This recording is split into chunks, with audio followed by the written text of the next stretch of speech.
ডাল দিয়ে দাঁড়াবে আর কি করবে খেজুর গাছ কাটা খেজুর গাছটা আল্লাহ পাক বাচ্চা থেকে নেমে করে ওইখানে ঢুকে যাবে নবী এই গাছে লাগিয়ে আবার আপনি যখন মাতুলের মেহরবানি মেহরবানি আল্লাহ সাল্লাল্লাহু আলাইহি ওয়াসাল্লাম খেজুর গাছ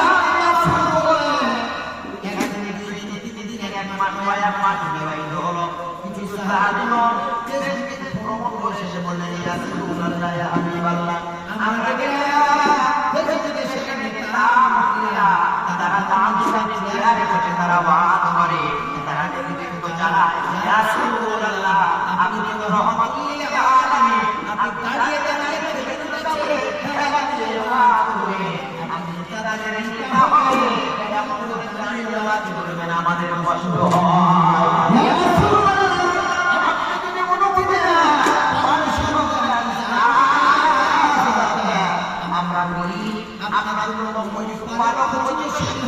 বানাতে পারবো না আমরা বলি আপনার বানিয়ে দিতে পারবো না যদি আমি অনুমতি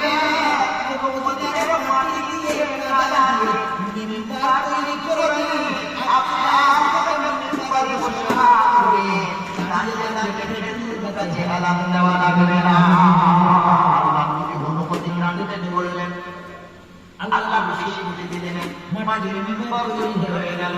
এরপরে যেদিন থেকে তুমি মাটির মেম্বারে বসতে শুরু করলে তার কথা মাঝে সাথে নবীজি মাটির মেম্বারে বসলেন সাথে সাথে যে জানা একটা টুকরে টুকরে কান্না শুরু করে দিয়েছে কান্নার আওয়াজ নবীজি সাহাবীদের দিকে তাকালেন কারো চোখে পানি দেখতে পেলেন না সাহাবীরা দিকে তাকালেন কারো চোখে পানি নাই বাচ্চাদের দিকে তাকালেন কারো চোখে পানি নাই কান্নার আওয়াজ আমার নবী চিৎকার করে দিতে বলে সাহাবীরা তোমাকে কান্না করছো সব সাহাবীরা বলে ইয়া রাসূলুল্লাহ আমরা কান্না করি না নবী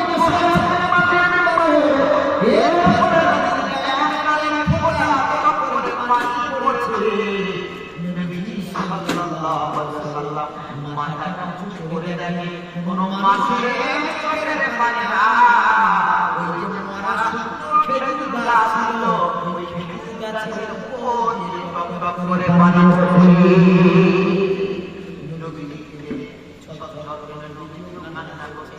ওরে খেজুর গাছ বল ওরে নাজিস বল তুই তো জীবিত তোরে জীবন নিরবল আমি মোহাম্মদ তোকে নিজে হাতে দিয়ে এনেছিলাম তোরে জীবন ছিল না কে তোরে জীবন দিয়েছে বল খেজুর গাছের উঠে পড়ে রাসূলুল্লাহ ইয়া হাবিবাল্লাহ আমি তো ছিলাম পুরো আপনি আমার জীবন আপনি আমাকে কত করেছে আমি তো হয়ে গিয়েছিলাম আপনার দেহ মোবারক আমাকে স্পর্শ করেছে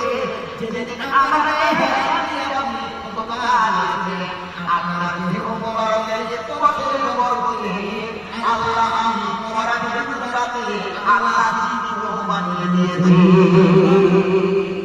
নবী তার কষ্ট করে খেজুর গাছ জীবিত হয়েছে আল্লাহ নবী বলেন নিজেকে জীবন দিয়েছি আলহামদুলিল্লাহ তবে কাশি কেন বলতে খেজুর গাছ কান্নার কারণটা কি জীবন ফিরে পেয়েছি আলহামদুলিল্লাহ তবে কাশি কেন কান্নার কারণটা দোয়া তুই যদি জীবন ফিরে পেতে চাস তো আমি তোর সুনার জীবনে ইয়াকে তোকে দেব ওরে খেজুর গাছ যেন কাঁদে বল খেজুর গাছ বলে রাসূলুল্লাহ এতদিন আমার কাছে আমি দোয়া জিয়ারত করছিলেন এখন আপনি মাটির ভিতরে বসে শুরু করলেন আমি খেজুর গাছ বুঝতে পেরেছি মাটির ভিতরে তৈরি হয়ে গেছে আমি খেজুর গাছ আমার এখান থেকে তুলে অন্য জায়গায় ফেলে দেওয়া হবে আমি এই বিচ্ছেদে জানা আমি যত্ন সহ্য করতে পারি না আপনার দেহের ছোঁয়া আপনার দেহের স্পর্শ আমি পাবো না ইয়া রাসূলুল্লাহ আমার বন্ধুটা বড় কষ্ট আপনার ছোঁয়া পাবো না আপনার স্পর্শ আমার দেহের পাবো না এই জন্য করে আমি আমার বিচ্ছেদে জানা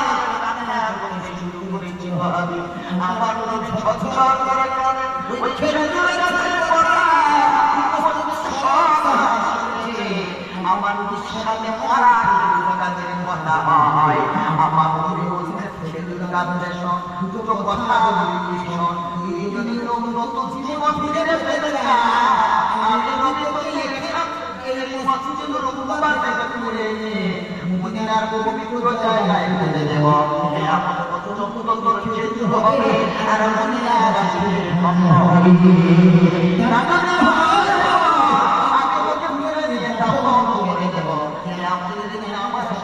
জান্নাতে যাবি হিন্দুরা যদিও অপশনটা করতে বলল বলে ইয়া রাসূলুল্লাহ আমি দুনিয়ার কথা দিতে চাই না গো আমি দুনিয়ার জীবন আমি আর চাই না আমি আমাকে নিয়ে কবরে দাফন করে দেন আপনি মানুষকে আমি ফেরত পাবো আপনার সাথে আমি জান্নাতুল ফেরদাউসে যেতে চাই আর জান্নাতুল ফেরদাউসের মেহমান হয়ে আমার আমি আমার ফেরত খাইলে কষ্ট হয়ে যায় এই ছিল সেদিন কাছে মহব্বত কান্না করছে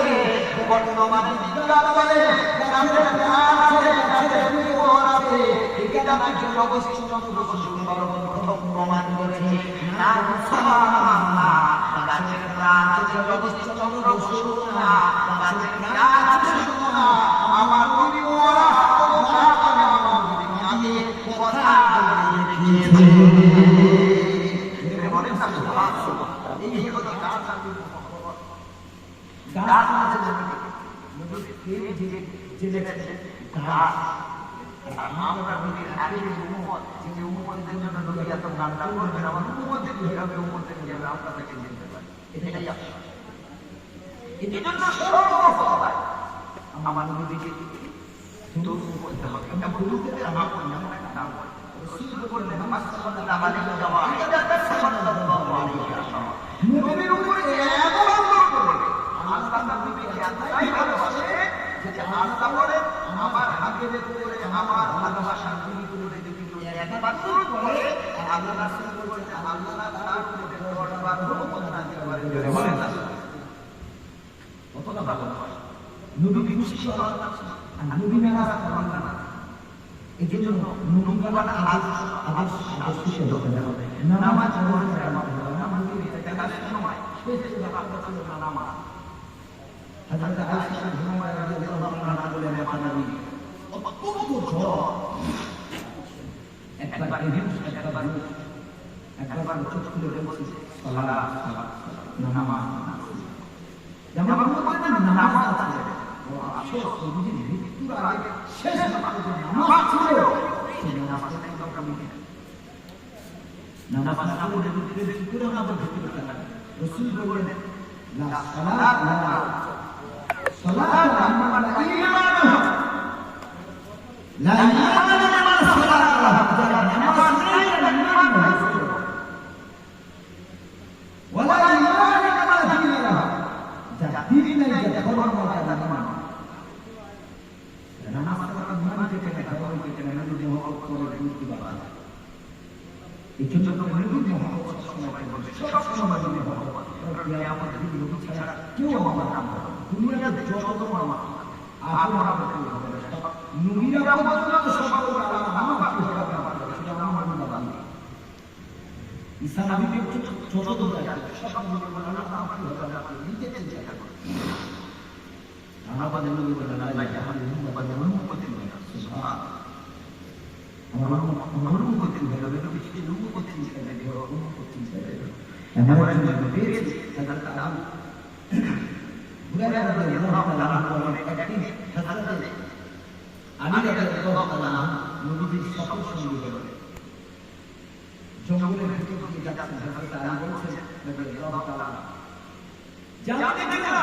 যখন আমার রাসূলুল্লাহ জঙ্গলের ভিতর দিয়ে যাচ্ছে জঙ্গলের দুই দিকে গাছগুলো নবীর পায়ে সেজদায় পড়ে বলছে সালাম ইয়া রাসূলুল্লাহ সালাম ইয়া হাবিবাল্লাহ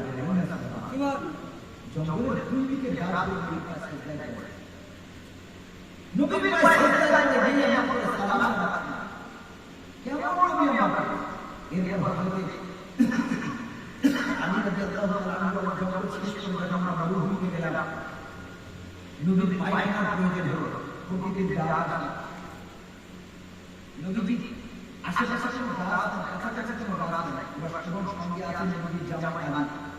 তার সামনে তো নবীজি এমন করে পায়খানা পেশাব করতে পারেন না।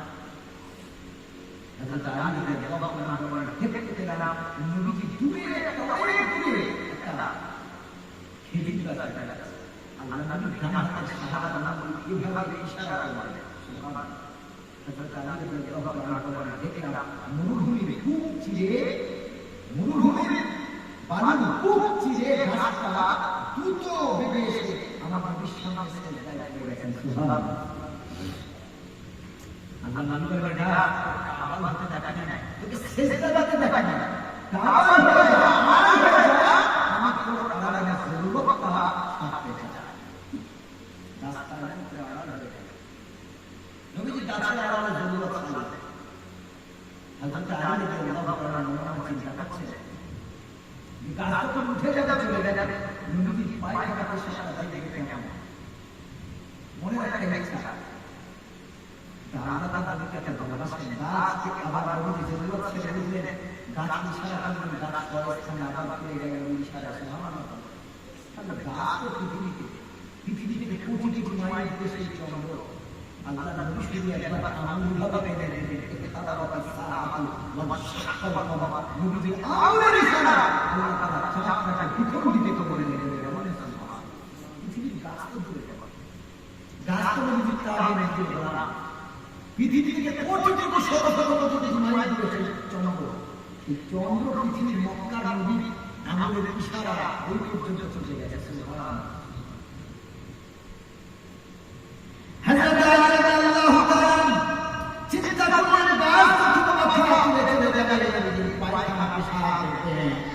হাদিস পাকের ভিতরে এসেছে, গাছ মাথা তুলে সমস্ত চলে গেছে। হযরত আলী রাদিয়াল্লাহু তাআলা দেখতে গেলেন, নবীজির পায়খানা পেশাবের কোনো চিহ্ন দেখতে পেলেন না। সারা নবীজির পায়খানা পেশাব,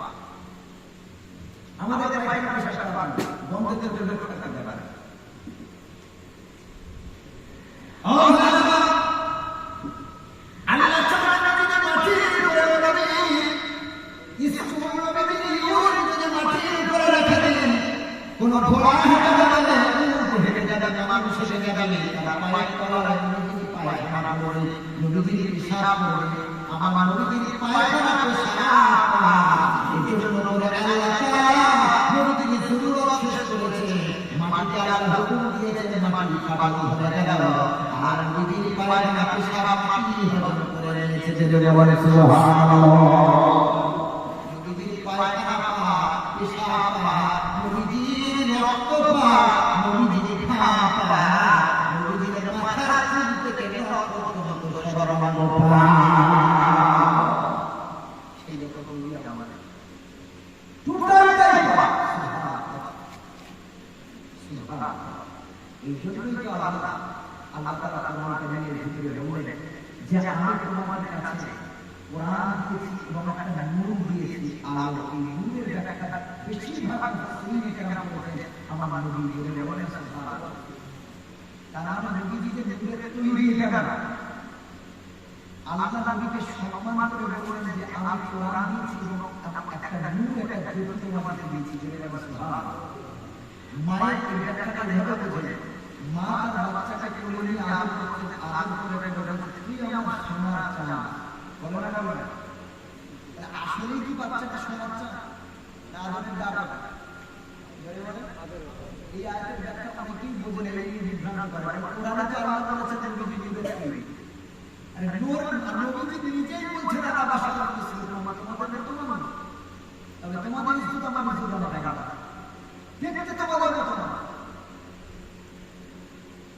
নবীজি নিজে তৈরি না, যদি নিজে হতো তো ফেরেশতা নবীর সাথে কি না, ফেরেশতা নিজে তৈরি। আল্লাহ তাআলা নবীকে আদর করে বললেন সুবহানাল্লাহ। যেমন বাচ্চাটা মা তার বাচ্চাকে বলে তুমি আমার বাচ্চা,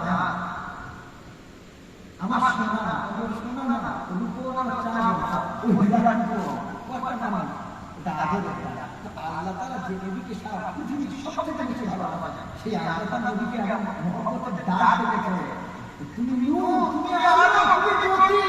কেমন করে নবী দেখেছেন, আল্লাহ দেখেছেন। আল্লাহ তাদের কাছে একটা জ্যোতি দিয়েছেন, এমন একটা জ্যোতি যার মূল্যায়ন আমরা করতে পারি না। যে জ্যোতির মূল্যায়ন করেছেন পৃথিবীতে বহু বড় বড় সাংবাদিক সাহিত্যিক বিজ্ঞানীরা, তারা এই জ্যোতির হাদিস পড়ে পড়ে আপনার আল্লাহ কোরআন পড়ে পড়ে তারা নিজেকে চিনতে পেরেছে। ল্যাবরেটরির ভিতরে প্রায় 18 জন বৈজ্ঞানিক আছে আমেরিকার বুকে, 18 জন বৈজ্ঞানিক। কোরআন সায়েন্স নামে যে বইটা আছে ডাক্তার মারিস কোতাইবের লেখা, এই বইটা পড়বেন। আর আপনার ভিডিও এখন ইউটিউবেও আছে। এই নতুন সংস্করণ যেটা হচ্ছে এটা খালি একটা ঘটনা লেখা আছে। ল্যাবরেটরির ভিতরে 18 জন বৈজ্ঞানিক, একটা মুসলিম বৈজ্ঞানিক আছে, তাকে ব্যঙ্গ করে অন্যান্য বিজ্ঞানীরা বলছে যে তোমাদের মোহাম্মদ 1500 বছর আগে বেড়ে গেছে, যদি কেউ বিষ পান করে তারপরে যদি 7টা আজওয়ান আমার খেজুর খেয়ে নেয় তার বিষের প্রতিক্রিয়া তার শরীরে প্রভাব ফেলতে পারবে না। তিনি বলবেন হ্যাঁ অবশ্যই সত্য কথা, এটা মিথ্যা কিছু না। তোমাদের নবী বলেছেন 1500 বছর আগে যদি তারা 7 নষ্ট করে আর ওই দিন শেষ 7টা দানা সহ আজওয়ান খেজুর খায়, তোমাদের মোহাম্মদ বলে গেছে তারা সাপের বিষটা মারতে পারবে না, কোনো ধরনের বিষটা করতে পারবে না। সুবহানাল্লাহ। ওই মুসলিম বিজ্ঞানী নামাজ ছিলেন, ইমামদার ছিলেন, তিনি অবশ্যই সত্য বলে বিশ্বাস করো, অবশ্যই বিশ্বাস করো। বলো তোমার হাতে আমি 7টা আজওয়ান খেজুর দিলাম, ওই দিনের আজওয়ান খেজুর দিলাম, আর এক ভাই বিষও দিলাম তাদের। দেখেন ইমামদার বলেন আমাদের হাতে দিলে আর আমার খাওয়া বলতে আমার ইমামদার কত বড় আমার মনে হয় আমি যখন সেই দিনভূমি ব্যবসা করেছি 2 বছর আগে, সিঙ্গুর রকম পার হচ্ছে ওখানে আততায়ীর হাতে ধরা পড়েছে, প্রায় 7 জন আটক ছিলেন, সব জোয়ান যুবক। আমার ড্রাইভার এখানে ধরলো, আমার গলায় ধরলো, গাড়ি কি আছে বাবা, সেই এত বৃষ্টি সেদিন বাড়ির বাচ্চাদের জন্য একটু মিষ্টি কিনেছি, জানা হলো সেই মিষ্টিগুলো নিয়ে যখন বন্দুক ধরে শুরু করেছিলেন গুলি শুরু করবে না, ভিতরে শুধু দোয়া ইউজ করছি, কালেমা পড়ছি, শুধু বলেছিলেন গুলি শুরু করবে না, তার মানে আমার ভিতরে ভয় ছিল। এই জন্যই তো বলেছিলাম গুলিটা শেষ করবে তারা টাকা পয়সা বস্তু মাস্টার জাহাজ মোবাইল সব কিছু গুলি শুরু করে। আর আল্লাহ কাছে বড় কথা না, যদি গুলি শুরু করে যদি ভাই আসলে গেলে স্বাভাবিক ভয়টা না আমার ভয় স্বাভাবিক, যত বড় নাম্বার এই ভয়টা সকলের থাকে, সকলের ভিতরে ভয় থাকে। তা আসলে এটা কথা হবে ভয় করতে হবে আল্লাহ, ভয় করতে হবে জাহান্নাম, ভয় করতে হবে আল্লাহকে, ভয় করতে হবে জাহান্নাম, কবরকে ভয় করতে হবে, দুনিয়াতে আযাব থাকবে চলে যেতে হবে। এজন্য বাবা আমার নবী প্রত্যেকটা সুন্নতকে মূল্যায়ন করব। তো ওই যে বিজ্ঞানী উনি যখন ভয় পেলেন ইমাম আহমদ আসাদ তিনি বললেন আযাব দিতে হবে, তিনি আযাব আগে খেলেন বিসমিল্লাহ কি বলে খেলেন, আরে বিসমিল্লাহ বলো, বিসমিল্লাহ বলে আযাব দিচ্ছি যে খেলে পরে 20টা বিসমিল্লাহ বলে ভর করে খেলে 1 ঘন্টা 2 ঘন্টা যে বিষ খেলে আধা ঘন্টাও সময় দেবে স্পট ডেথ হয়ে যাবে, ওখানে ইন্তেকাল হবে, সেই বিষয়ে 1 ঘন্টা হয়ে যায় 2 ঘন্টা হয়ে যায়। বিজ্ঞানীরা সব চতুর্দিকে দেখে তিনি মোল্লা বলেন তো দেখছি কিছুই হয় না, আরে মাথা ঘুরছে না, দমে কষ্ট হচ্ছে না,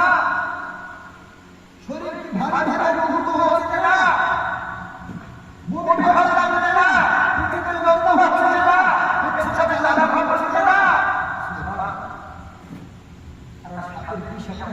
সাথে সাথে সাথে তার দিয়ে করে দেয়,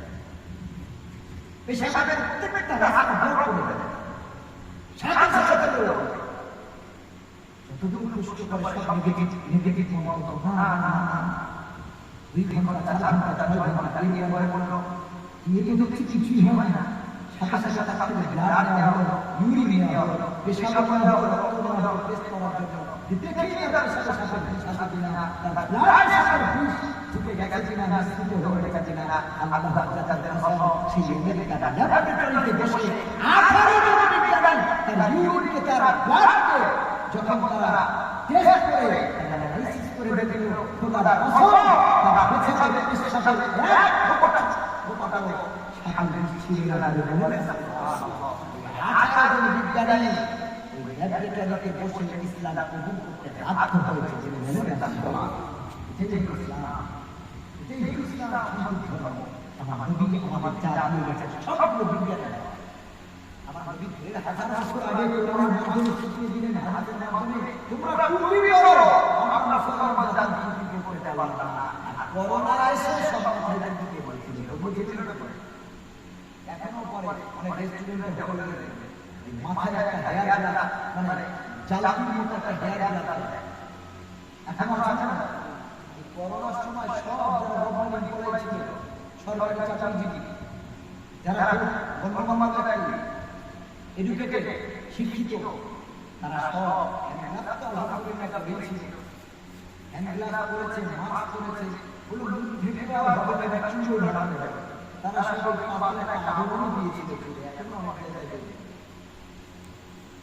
এখনো অনেক শিক্ষিত মানুষ তারা চাকরি করে অনেকে ফ্যাক্টরিতে চাকরি করে তারা মাথাটা গ্লাস করে থাকে মাথা চুল ঢাকার কথা বিজ্ঞানী বলবে আমার সবথেকে বড় বিজ্ঞানী জনাব মুহাম্মদ রাসূলুল্লাহ সাল্লাল্লাহু আলাইহি ওয়াসাল্লাম চুল ঢাকার কথা বলেন ওরা বর্তমান মেডিকেল সেন্টাররা বলছে চুলের মাধ্যমে ব্যাকটেরিয়া আসে ভাইরাস আক্রান্ত হয় ওরা বর্তমানে গবেষণা করে পেয়েছে আর এই গবেষণা 1000 বছর আগে আল্লাহ রাসূলকে দিয়ে বলে দিয়েছে নবী আপনি বলে দেন আপনার উম্মত যেন টুপি ছাড়া না চলে টুপি দিয়ে যেন মাথা চুলটা ঢেকে নেয় মাথা চুলের মাধ্যমে ভাইরাস আসে ভাইরাস আপনার